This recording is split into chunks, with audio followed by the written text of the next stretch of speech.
Party छोड़ो या गांव छोड़ो, एक चीज आपको छोड़नी पड़ेगी। उत्तर प्रदेश में अब चुनाव होंगे, किसी बड़े हिंदू लीडर की हत्या होगी, बच के रहना जो हिंदू की बात करते हैं। सब क्या तैयारी चल रही है 5 तारीख को लेगी? 5 की ठीक चल रही तैयारी, ठीक है। खाने पीने की व्यवस्था कर रहे हैं, जो बाहर से लोग जाएंगे उनकी व्यवस्थाओं पर लगे हुए हैं सब लोग। आया था क्या ज्यादा चर्चा में बना हुआ है कि क्या बना हुआ है? चुनावों से पहले हिंदू नेता की हत्या हो। और हम तो बहुत दिन से कह रहे भाई, हमारे धमकी दे रहे मारने की, भाई कुछ करो कुछ करो। ये क्या बता किसको मरवा के कहाँ बांट करवा दे। वीसा का एप्लीकेशन तो हमने दे ली भाई। नहीं, ऐसी जानकारियाँ कहाँ से मिलती हैं? अरे जब हमको धमकी देते हैं तो इनसे तो मिले जानकारी, और जानकारी किसको कहीं और आती है जानकारी।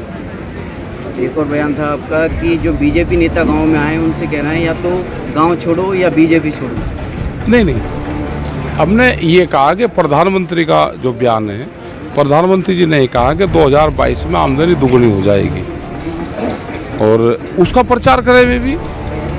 यह तो ये कहे कि प्रधानमंत्री झूठ बोल रहे या 1 जनवरी से आमदनी फसलों की दुगनी हो जाएगी।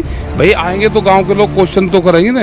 1 जनवरी से जो भी फसलें किसान बेचेगा वो दुगने रेट पर बेचेगा।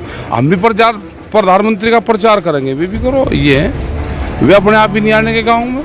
भैया तो आमदनी दुगनी होगी जब वे गाँव में आएंगे। गाँव के लोग पूछ जाएंगे भाई 2022 आएगी। गाँव के लोग तो इंतजार कर रहे हैं कि वे गाँव में आए और हमारे फसलों की आमदनी दुगनी हो जाए और वे कोई ना कोई सोल्यूशन और समाधान लेकर आएंगे। ये कह रहे हम तो। आप दिल्ली संसद चला के आ गए, लेकिन उससे भी कोई फर्क नहीं पड़ा? हाँ, फर्क नहीं पड़ा कुछ भी। सरकार बड़ी बेशर्म है सरकार।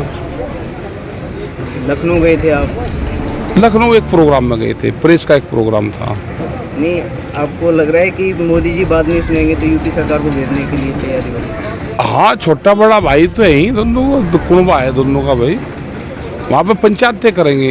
अभी पहली मुजफ्फरनगर में है, उसके बाद में 17-18 पंचायतें उत्तर प्रदेश में, उत्तराखंड में और पूरे देश भर में जाएंगे। अभी तमिलनाडु में गए थे वहाँ पे। मोदी जी हमेशा छोटे किसानों की बात करते हैं, छोटे किसान देश किसान। तो हम भी तो छोटे किसान हैं।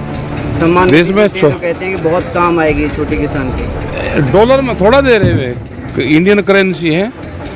तो अभी करनाल में किसानों पे लाठीचार्ज। हाँ, माफी मांगी है तो उसे कैसे देखते? माफ़ी किसी की हत्या करके और माफ़ी कर दे, ये तो इसमें धारा ही नहीं है। तो पंचायत में तो ये हो सकता है, लेकिन वैसे तो माफ़ी नामे का कोई वो नहीं है। गलत कराए, किसके कहने से कराए वो बताए। नहीं, वो यही बताया जा रहा था कि किसानों ने पत्थर चलाए। नहीं, वहाँ तो किसान पिछले 9 महीने से धरने पर बैठा हुआ है। पुलिस वहाँ पे ज़बरदस्ती जाकर उनको लाठीचार्ज करा 5 बार, फिर अपनी जगह फिर लाठीचार्ज करा, फिर अपनी जगह फिर लाठीचार्ज करा। राकेश जी, हरियाणा सरकार ही ज़्यादा रूडली नज़र आ रही है किसानों को लेकर। वो ये चाहती है कि दिल्ली का आंदोलन पूरा हरियाणा में शिफ्ट हो जाए। एक हरियाणा की पूरी मानसिकता रहती है। वो फिर लाठीचार्ज करके, गोली चला के मूवमेंट को गोली लाठी और मुकदमों तक शिफ्ट करते हैं। ये पूरी मानसिकता हरियाणा सरकार की है, शुरू से ही उसकी रही है। वो कोई भी वहाँ पे आंदोलन रहेगा।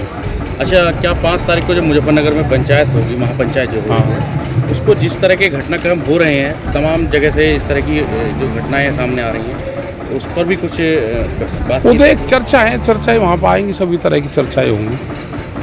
किसानों पे लगातार लाठीचार्ज होती है, सार में हुआ, उसके बाद धरना दिया। हाँ, फिर ये घटना हुई। हाँ, तो मतलब ये थम नहीं रहा है सिलसिला लगातार। देश की आज़ादी 90 वर्ष चली, तो आखिरी टाइम तक लोगों को फांसियाँ आती रही, लाठी चलती रही और आज़ादी की लड़ाई भी जंग चलती रही। तो ये भी किसान की आज़ादी की लड़ाई है। कितने दिन चलेगी, क्या केस में होंगे, तो आने वाला टाइम बता।